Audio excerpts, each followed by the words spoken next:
Hey, what is going on, ladies and gentlemen? My name is Quarbit, and I'll be your host today for Europa Universalis 4. Welcome back for episode 9 of our Identity Crisis series, where last episode we played as Korchin, which managed to pull off a successful exodus over here to Eastern India, and then we played as Dali, which was a little bit more of a sleeper kind of game, but we managed to get a couple of cores back by pure chance. We spawned the printing press, I believe it was. Yes, the printing press has finally made its way over to Eastern Asia. Hopefully that spreads pretty quick. But if it's your first time here and you haven't watched any of the other episodes, then I encourage you to go ahead and do so, although it is not necessary to continue the series. Or if you've been watching along, to subscribe and hit the like button, because that would be hugely appreciated, and it'll help push the video to other people. But with all of that out of the way, let's see which nation we get next. And we get Bengal. Now, in the vast majority of cases, I would go ahead with whatever nation, no matter what, but I think this is going to be one of the very few exceptions, because we are a vassal of a nation that I had played very recently. So I think, along with native tags, vassals of nations that I've just played, I think, are also some that I'm willing to skip over for now. So let's see which one we get instead. Okay, in this case we get Majapahit. That's a little bit better, I think. Or I would say, however, we're currently a tributary state of Pagaruyung, who kind of kicked our butts.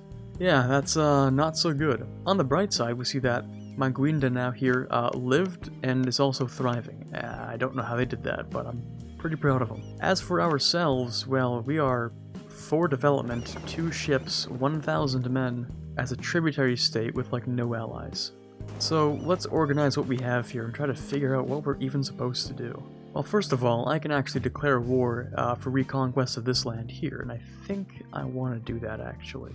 My force limit is 6 and I have enough money, so I might as well build up to it. As for the estates, they're doing pretty okay. We can go ahead and take some land back. Even though things don't look so good right now, we do have a lot of money that we're sitting on, and we're not doing anything with it. We also have, not the greatest of leaders, but not the worst either. Our navy could definitely do a little better though. The thing I'm going to start off by actually building a heavy on top of those men. A heavy and several brigs. Maybe even a 7th guy as well. We can go ahead and rival Bali. We can actually attack him because he's also a tributary state of Pagaruyung. And I've just noticed here that we even have one little island right there that we can use for building a couple of ships. Let's also convert that land real quick. I was hoping maybe we could be friendly towards Malacca, they might be useful. Pasai as well, could end up being useful. The goal is to try and retake our island here. We have lots of cores, but we haven't been using our reconquests. I would also like to develop the printing press right around here. I think that would be best suited for the land over here, but I think the strategic location of our capital is more important. And our overlord here appears to have 4 heavies, which is kind of frightening actually. I think it's also a good idea to get war score cost versus other religions, because if we ever go to war with this guy, then we can get more land from a reconquest. I'm also going to start refusing this tribute and hoping that he just breaks his relationship with us. Actually, our military tech cost is not bad at all. It's only 100 extra, so it's only like a 1/6 more, despite being 54% behind in our institution here. I think that actually is worth taking. Yeah, Malacca still doesn't like us. I don't know why. Anyway, we're still making a bunch of ships, so we're just going to relax for a little bit. I'll go ahead and build up our force limit to be a little bit larger. So I could go ahead and take this admin tech for the next idea group. I think that would be useful also for our unbalanced research to try and help that a little bit. It doesn't cost too much extra, and I'm interested in seeing what we can do with this. It appears we've taken defensive. Personally, I probably would have taken quantity, especially given the situation we're in right now. But if this nation's going to do really well, he's going to need more money, and I think trade's going to do that for him. I think we're going to go ahead and actually take the first idea there as well. Okay, let's go ahead and issue an embargo on arrival, because I forgot to do that. Alright, there aren't very many allies in sight, but we could go with Lulu. They might be useful. On the bright side, we do have a lot of professionalism. Not sure if I'll need to use it, but at least we do have a lot of it. And man, these ships are taking a long time to build. The vast majority of this beginning here is going to be making sure we have a large enough navy to actually fight against Bali here. And we might as well go ahead and develop a little bit. I don't have easy access to the points that I need, but we have to try to at least get somewhere with it. Okay, alliance with this guy, and soon I'll be able to revoke a little bit more land. I'm kind of worried about if we have enough time to actually build all these ships. It appears we've been dropped by our overlord here. Okay, not ideal, but not the end of the world either. I was kind of hoping they'd drop us, you know, after we did the whole stealing their subject part, but, you know, this works too. So, apparently Vigianagar took exploration ideas, which made them get close enough to the point where we might be able to ally them.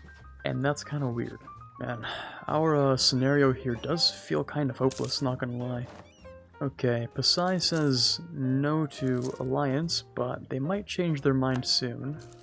Might change their minds once I get this next heavy. I think the real problem here is that I don't really have enough men or ships to just blockade this entire strait here. So while it's fun to dream about, I don't think we'll be able to do any reconquest. Well, we can always give it a shot. If we end up dying, then we end up dying, but I feel like it's better to go out with a bang than to slowly fade into the dark. Pasai would help out, but they'd almost... yeah, they're just gonna immediately die, but... there could be a real chance of us pulling this off. That depends on how well Pasai fights, and when my ships are done. Oh, and Pasai's offers some knowledge sharing that's actually quite useful. Oh yeah, they've actually already embraced global trade. In fact, they're one of the first nations outside of Europe to do so. Looks like nearly all hope is lost here, but I'm willing to give it a shot. At least Pasai does have 29 ships, which is pretty impressive. They'll help us with the strait, hopefully. Okay, right on time, that last ship is complete. However, we'll only have 1 year to really start this war. Hopefully the AI can pull it off to a decent degree. We're gonna call in Pasai and we're gonna go for the reconquest of our land. The only way I see this working is if we go and rush this side of the strait and then we block it off, so... I think that's actually going to be the first priority. Otherwise, we're pretty much dead in the water before we even begin. And if we're super lucky, I might be able to peace out of this war very quickly. I don't really see it happening, but maybe. Doesn't look like Pasai really stands too much of a chance, but that's alright. Okay, it looks like they're probably not going to end up piecing us out. But I'm willing to go over and stand on their capital, see if I can do anything of the sort. Doesn't really help that they have some pretty decent siege ability. So my ally's gonna fall pretty quick. We're gonna have to take as much land as we can, as quickly as possible, before my ally pieces out. Okay, so, seeing as things are not looking too good for our little nation here, I've tried my best to give him a head start on this war, even though his friend is going to peace out nearly immediately. We've done pretty much the best we can. If he's smart, what he's going to do is, once his ally pieces out, he's going to take as much land as possible. If he's dumb, he's going to try and gamble for more and then immediately lose because he's outnumbered in every single way, really. But rather than just sitting there and deving, I think this was a little bit better. In fact, we'll still continue deving, just to complete it or get pretty far. Just 1 click away. If only we could have gotten 1 click out of this, then we probably would have spawned it. Now I don't know if it'll ever happen, which is really unfortunate. But sometimes that's just the roll of the dice. Let's move on to the next nation. And we get... Flanders. Well, that's an interesting difference. This game really likes to give me small nations, doesn't it? When was the last time I got a decently sized nation? Not for episodes now, I think. I certainly haven't gotten any nations that are major powers, that's for damn sure. Not since Castile, at least. Anyway, looks like France is getting absolutely crushed by the Spanish. That's none of my business. I am mainly here to try and, well, number 1 objective appears to be survive. That's the first part. We don't have very many men. Our policy is completely irrelevant. Yeah, this is going to be interesting. We're reformed. Fascinating. We have 1 province. We are surrounded by Holland and France. Holland, which would probably kill us, and France, which would definitely kill us. Our options for allies here are depressing, but if I play my cards right, I might be able to try and ally Great Britain. As for the estates, it's pretty clear that they've been getting abused, which is really unfortunate. Don't abuse your estates, please. They're very useful. Currently we have Gelre and Utrecht's allies. We're We're probably going to want some better allies than that, though. We need big, strong allies if we're ever going to break out of this hold Holland and France have on us. We could even actually ally Holland, which is kind of weird.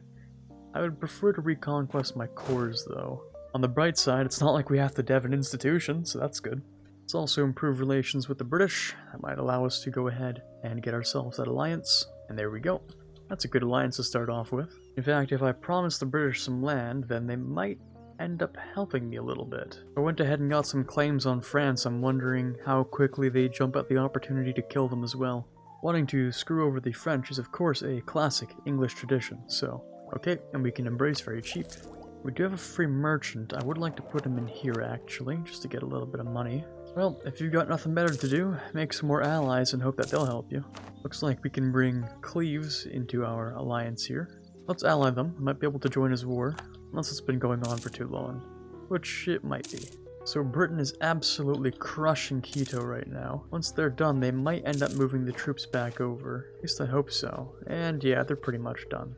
There he goes. Let's pick this up because we're practically there. We can go with, this one works fine. And after taking this final economic idea, then we'll be able to get a little bit more tax, hopefully. Cleves, Gelre, and maybe Britain. That's sort of what we're looking at right now. And dear God, that is a scary Castile. I don't really know how long to wait, but eventually Cleves is going to win this war. Okay, let's pick up this final Smithian economics here. Get production efficiency and development cost. That'll also give us some national tax. So now we're able to make a little bit of money. It looks to me like there are at least a couple of English ships coming around here. So it might not be a bad idea to actually try and start the war soon. Cleves, of course, is interested in any of this stuff, and I'm willing to give him a little bit of land. So let's go for a quick reconquest. Unfortunately, most of this war is going to be in the hands of my allies.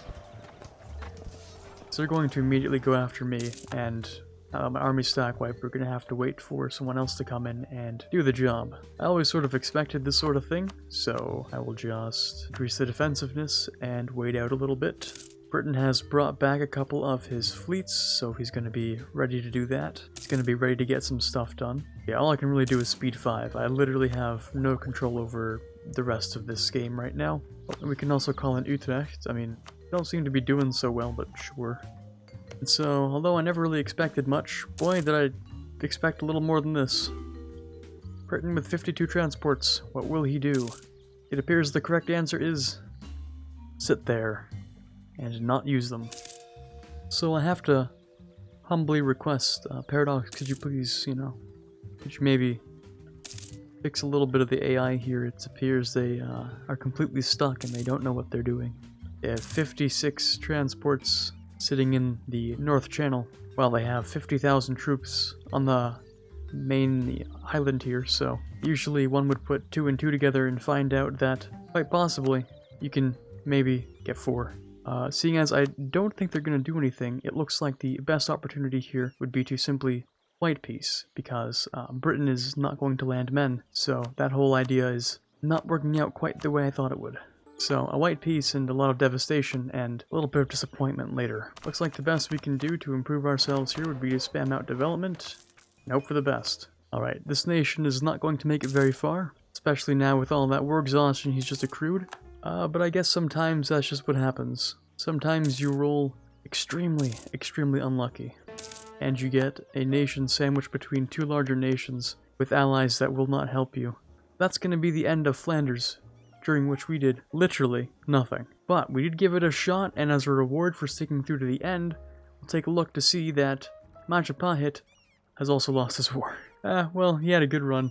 Anyway, here's to hoping next time we get some better nations. This is Quarbit signing off, and as always, have a fantastic day. I would like to give a quick thank you to all of the patrons for the month of January, especially those we have starting in the general tier: Quiet Guy, Brennan Arsenault, Ben Greenhagen, Torvald, Farron, Brumant, Natsuki, and Dire Avenger. Those we have in the Prince tier: Snow Raven and Rockbox 2020. In the King tier we have Chewy Shoot. In the Elector tier we have TFLJ Martis. And in the Conqueror of Worlds tier we have The Watcher. Thank you guys so much for your pledges, it really does mean a lot to me, and I can't possibly thank you enough.